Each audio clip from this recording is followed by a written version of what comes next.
नमस्कार दोस्तों, कैसे हैं आप सब लोग। मैं अंशु शर्मा स्वागत करता हूं आपका आपके प्यारे इस चैनल वेनिक एजुकेशन केमिस्ट्री में, जिसमें आज हम जानेंगे यथार्थवाद, जिसको हम बोलते हैं रियलिज्म। यथार्थवाद क्या होता है वो डिटेल्ड यहाँ पे डिस्कशन होगा with 100% content. Clear guys. So pen paper लेके बैठिए, मेन की पॉइंट्स आप मेरे साथ साथ नोट्स बनाते चलेंगे। सो आपको पेपर में दोबारा से इसको लर्न नहीं करना पड़ेगा, एक बार देखने से आपका बात बन जाएगी। ठीक है दोस्तों। सो शुरू करते हैं। यथार्थवाद, रियलिज्म इसको बोलते हैं इंग्लिश में, रियलिज्म। ठीक है, ISM इज्म, इज्म होता है वाद और रियल होता है वास्तविक। ठीक है। सो वास्तविकवाद भी कह सकते हैं, यथार्थवाद भी इसको बोला जा सकता है, मतलब जो सत्य है, जो वास्तविक है। ठीक है।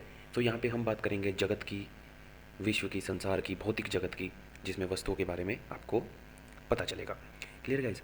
सो इंग्लिश में इसको बोलते हैं रियलिज्म। रियल शब्द का ग्रीक भाषा के ये रीस शब्द से लिया गया है और इसका अर्थ है वस्तु, मैटर। मैटर इसका अर्थ है मैटर, MATTER, मैटर। ठीक है, मेटल नहीं, matter. Clear guys. So real शब्द का अर्थ जो है वो क्या है, वस्तु। यहाँ पे डिफाइन किया गया है कैसे, ग्रीक भाषा के एक शब्द जिसका नाम है रीस, जिसको बोलते हैं रीस। ठीक है, वहाँ से लिया गया है। ठीक है। सो इसका कंबाइंड मीनिंग हो जाएगा वस्तु संबंधी। यही कारण है कि रियलिज्म में जो हम बात करते हैं वो मैटर को केंद्र में रख के बात करते हैं। मैटर मतलब वस्तु को, है ना, वस्तु को। और सबसे पहले यहाँ पे अगर मैं बात करूँ तो वस्तुओं या मैटर के बारे में जो बात की थी वो 600 ईस्वी में महर्षि कणाद ने की थी। ठीक है, अणु, परमाणु, इन सब पे उन्होंने अपना सुविचार रखे थे। तब कोई मतलब ये प्रिंटिंग वाला सीन तो होता नहीं था कि पत्रिका में पब्लिश हो गया, ऐसा तो नहीं था। Clear guys. सो स्टार्टिंग यहीं से हुई, उसके बाद में फिर बहुत सारे साइंटिस्ट आए जिन्होंने वस्तु के बारे में, तो ये तो थी वस्तु के बारे में। आज हम बात नहीं करेंगे, आज हम बात करेंगे रियलिज्म। सो रियलिज्म किस पर है, वस्तु से संबंधित है। ये कहता है कि संसार की में जो भी आपको दिख रहा है, संसार में जो भी आप अनुभव कर रहे हैं, अपनी इंद्रियों से जो भी आप जान पा रहे हैं, वही जो है वास्तविक सत्य है। ठीक है। सो इस विचारधारा को हम क्या कह सकते हैं, वास्तववाद। ठीक है, वास्तववाद भी हम इसको बोल सकते हैं, और रियलिज्म तो बोलते ही हैं, और यथार्थवाद भी बोला जा सकता है। Clear guys. अब देखते हैं कुछ लोग जिन्होंने इसकी डेफिनेशन दी है। सो सबसे पहले आते हैं कार्टर वी गुड। ठीक है, काफ़ी नाम चलता है कार्टर वी गुड का। इन्होंने क्या बोला कि वह सिद्धांत जिसके अनुसार वस्तुगत यथार्थता या भौतिक जगत चेतन मन से स्वतंत्र रूप में अस्तित्व रखता है, उसकी प्रकृति और गुण उसके ज्ञान से मालूम होते हैं। ठीक है, ये भी किसकी बात कर रहे हैं, भौतिक जगत की, जिसमें हम वस्तुओं का ज्ञान अपने चेतन मन से करते हैं। ठीक है, चेतन मन, कॉन्शियस माइंड। चेतन मन मतलब कॉन्शियस माइंड। ठीक है ना। सेकंड, ये भी यही बात बोलेंगे रॉस महोदय। ये कहते हैं कि यथार्थवाद यह मानता है कि जो कुछ हमें प्रत्यक्ष रूप में हम अनुभव करते हैं, उनके पीछे तथा उनसे मिलता जुलता वस्तुओं का एक यथार्थ जगत है। यथार्थवाद ये क्या कहते हैं कि यथार्थवाद यह मानता है कि जो कुछ भी हम अनुभव करते हैं, प्रत्यक्ष रूप में जो हम अनुभव करते हैं, जैसे हम कोई कार्य करते हैं, कोई भी कार्य करते हैं, सपोज करो कहीं पे आग लगी हुई है और हमारा हाथ गलती से आग में चला जाए, तो क्या अनुभव होगा, गर्म, है ना, हाथ जल जाएगा। Clear guys. सो ये क्या हुआ, एक अनुभव हुआ हमारा। ठीक है ना। सो यही अनुभव, यही जो है कि आग जो है गर्म होती है और इससे हाथ जल सकता है, ये एक अटल सत्य है। इसको कौन बदल सकता है। ठीक है ना। कैसे अनुभव किया, इंद्री से। जब आपका हाथ जला तो आपको पता चला, आपने हाथ को तुरंत से पीछे हटाया और आई आई आई आई शुरू कर दी। ठीक है ना। Clear guys. स्वामी रामतीर्थ के शब्दों में यथार्थवाद का अर्थ उस विश्वास अथवा सिद्धांत से है जो संसार को वैसा ही मानता है जैसा हमें दिखाई देता है। अब अगर हम आइडियलिज्म की बात करें, ठीक है, आइडियलिज्म की बात करें, आदर्शवाद की बात करें, तो हम क्या ज्ञान ध्यान में चले जाते हैं। ठीक है दोस्तों। लेकिन यहाँ पे नहीं, यहाँ पे हम भौतिक जगत में ही रहते हैं, और जो भौतिक जगत में जो वस्तुओं से हम ज्ञान प्राप्त करते हैं, उसी को हम अटल सत्य, परम सत्य मानते हैं। ठीक है। सो आत्मा शरीर का एक अंग माना जाता है यथार्थवाद में। Clear guys. और आइडियलिज्म में उसको ज्ञान प्राप्त करने का एक साधन। क्लियर। सो बढ़ते हैं आगे। सो जैसा कि मैंने बताया कि यथार्थवाद जो है वो भौतिक जगत है जो हमारे सामने है, और प्रैक्टिकल करके हम अपने दैनिक जीवन में जो भी चीज़ों का आकलन करते हैं उसी को यथार्थवाद कहता है कि यही सत्य है। ठीक है ना। तो डॉक्टर चौबे ने भी यहाँ पे यही बोला है कि यथार्थवाद अनुभव में भौतिक यथार्थता के जगत को वास्तविक एवं आधारभूत वस्तु मानता है। इसका विचार है कि भौतिक जगत ही इसका विचार है कि भौतिक जगत ही वस्तुगत है। तथ्यगत जगत की कोई ऐसी वस्तु जिसे जैसे वह है उसी तरह सरलता से स्वीकार करता है। सिंपल सी बात है। क्या बोला इन्होंने कि यथार्थवाद यथार्थवाद अनुभव में भौतिक यथार्थता की जगत को वास्तविक एवं आधारभूत वस्तु मानता है। कौन? यथार्थवाद अनुभव में भौतिक यथार्थता के जगत को वास्तविक मानता है और आधारभूत वस्तु मानता है। ठीक है ना। और इसका विचार किसका? यथार्थवाद का। इसका विचार है कि भौतिक जगत ही क्या है? वस्तुगत है, और तथ्यगत जगत की कोई ऐसी तथ्यगत जगत या भौतिक जगत या वस्तुगत जगत जो भी है जिनमें वस्तुएं हैं, जहाँ पे मैटर है, ऐसी कोई वस्तु है जिसे जिसे वह जैसी है, वस्तु जैसी है वैसे ही उसी स्वरूप में सरलता से स्वीकार कर लेता है। ठीक है ना भाई। यहाँ पे क्या चल रहा है? एनालिसिस चल रहा है। अब मिट्टी जैसी है वैसी है ना, आप उसको वैसा ही देखते हैं, कोई चेंज तो उसमें आता नहीं है। ठीक है ना। आग से अभी मैंने एग्जांपल लिया कि आपका हाथ जल गया था, तो आग चाहे जंगल में लगी हो, चाहे आपने गैस जला रखी हो, चाहे आपने लाइटर जला रखा हो, है ना, चाहे सिगरेट फूंक रहे हो, चाहे बीड़ी, तो आग जो है वो एक जैसी ही है, कोई चेंजेस नहीं है। सभी लोगों का जो मतलब परसेप्शन है वो सेम ही रहेगा उस वस्तु के लिए। Clear guys. सो ये है भौतिक जगत।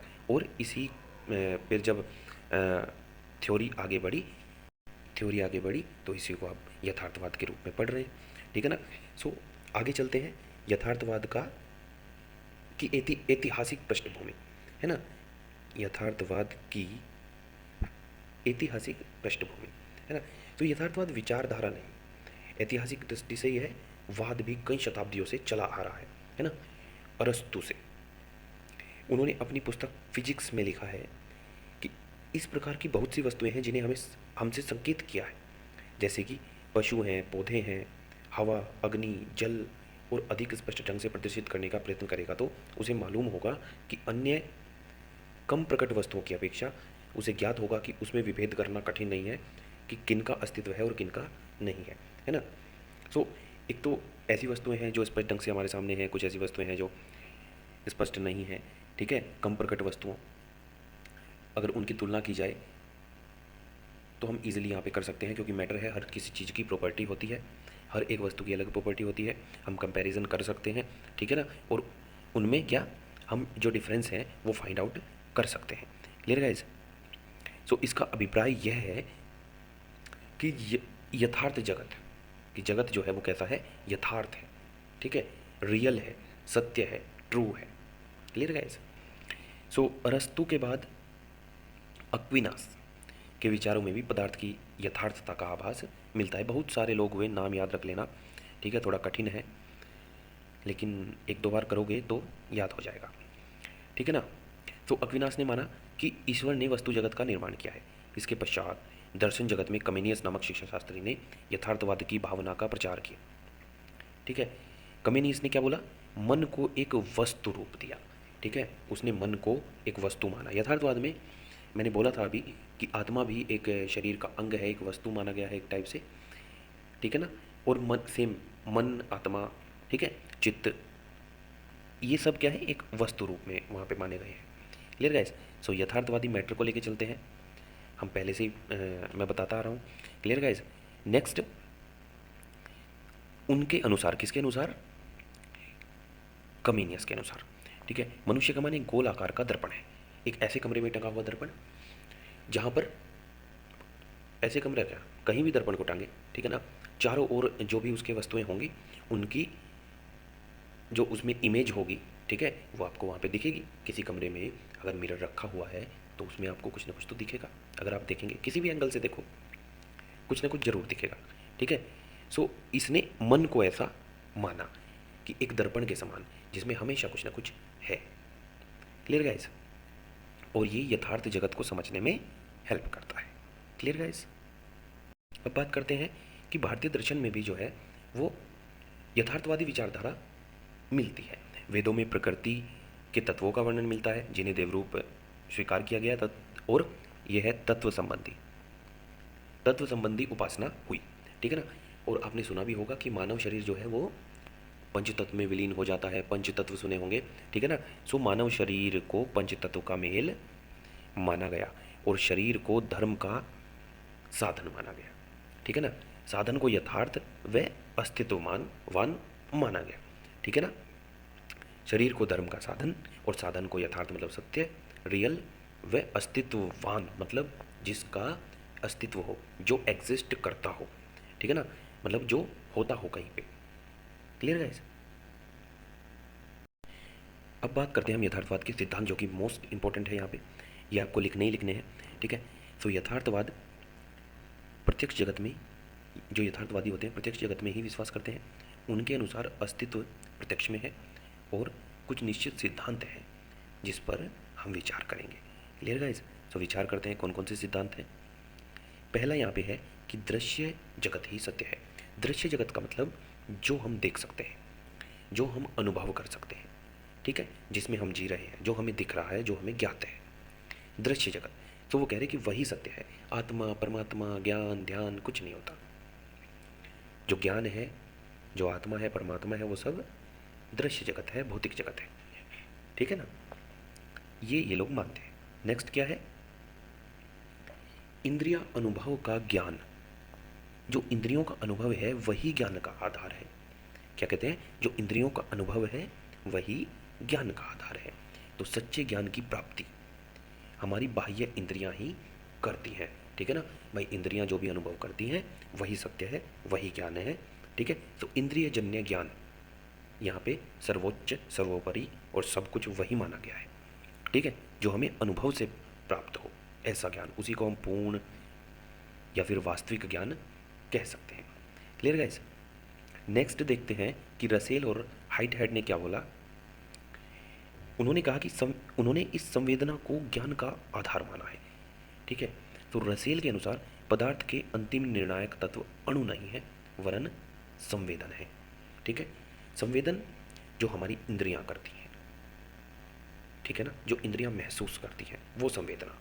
Clear guys? सो मेरा विश्वास है कि हमारे मानसिक जीवन के रचनात्मक तत्व संवेदनाओं और प्रतिभाओं में निहित होते हैं। ठीक है? और प्रतिभाओं में निहित होते हैं।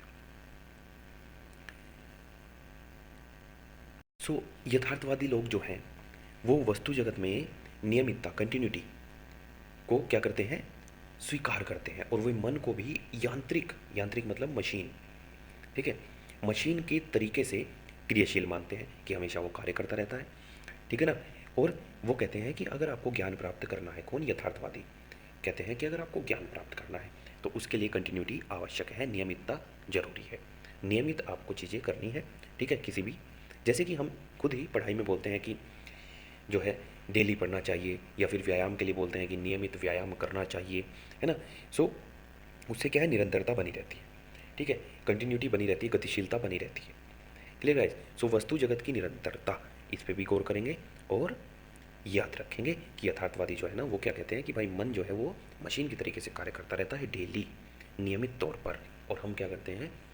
अनुभव करते रहते हैं और डेली कुछ ना कुछ नया सीखते रहते हैं मृत्यु तक। यथार्थवाद जो है वो पारलौकिकता, यथार्थवाद पारलौकिकता को क्या करता है? अस्वीकार करता है, मानता है। मानता नहीं है। पारलौकिकता मतलब वही आत्मा सो परमात्मा, उस लोक में भगवान है ना, और हम ध्यान करके आत्मा के थ्रू उनसे कांटेक्ट कर सकते हैं। यथार्थवाद इस सब चीज़ों को नहीं मानता, है ना। वो कहता है कि यही लोक है जिसमें हम रहते हैं, बस यही है जो कुछ है। ठीक है? भौतिक जगत। सो यथार्थवाद जो है वो प्रत्यक्ष को ही मानता है, जो सामने है, जिसका अस्तित्व है। ठीक है? ये जो है ना साइंटिफिक दृष्टिकोण, वैज्ञानिक दृष्टिकोण में जो है ना कार्य करता है, या उस आधार पर कार्य करता है, हम ये कहें तो ज़्यादा सही रहेगा। ठीक है दोस्तों? नेक्स्ट है आपका वर्तमान व व्यवहारिक जीवन को महत्व। यथार्थवादी जो हैं वो उन आदर्श नियम को कोई महत्व नहीं देते जिनका संबंध व्यवहारिकता से नहीं है, प्रेजेंट से नहीं है, आज से नहीं है। ठीक है ना, ऐसे नियम मूल्यों का यथार्थवाद में कोई महत्व नहीं है। ठीक है ना, क्योंकि हम क्या है ना भाई भौतिक जगत को ही देख रहे हैं यथार्थवाद में, तो भौतिक जगत तो जो प्रेजेंट में हमारे सामने है वही भौतिक जगत है, वही सत्य है। Clear guys? उनका मानना है, क्या मानना है कि जीवन का लक्ष्य समाज कल्याण होना चाहिए, समाज के लोगों का दृष्टिकोण साइंटिफिक होना चाहिए, मतलब वो क्यूरियस हो, जानने के लिए बेताब। ठीक है, कि ये कैसे होगा वो कैसे होगा, अनुभव करते जाएं और सीखते जाएं। सामाजिक सक्रियता पर बल दिया जाना चाहिए, जो कंटिन्यूटी की मैंने अभी बात की, नियमितता की बात की, वो जारी रहनी चाहिए। नियमित तौर पर जो है वो ज्ञान प्राप्ति होती रहनी चाहिए, कुछ ना कुछ क्रियाएं होती रहनी चाहिए। जीवन में वो क्रियाएं अपनाओ जो लाभप्रद हो। जैसे हम कहते हैं कि भाई सुबह उठें, व्यायाम करें, ठीक है, शरीर हष्ट पुष्ट रहेगा। सो ऐसी क्रियाएं अपनाएं जो लाभप्रद हो। Clear guys? वर्तमान जीवन ही क्या है, विश्वसनीय है और भौतिकता से परिपूर्ण। वर्तमान जीवन कैसा होना चाहिए, विश्वसनीय होना चाहिए और भौतिकता से परिपूर्ण होना चाहिए, क्योंकि हम भौतिक जगत में निवास करते हैं। सो यहाँ पे हम भौतिकता वाली सारी चीज़ें बोलेंगे।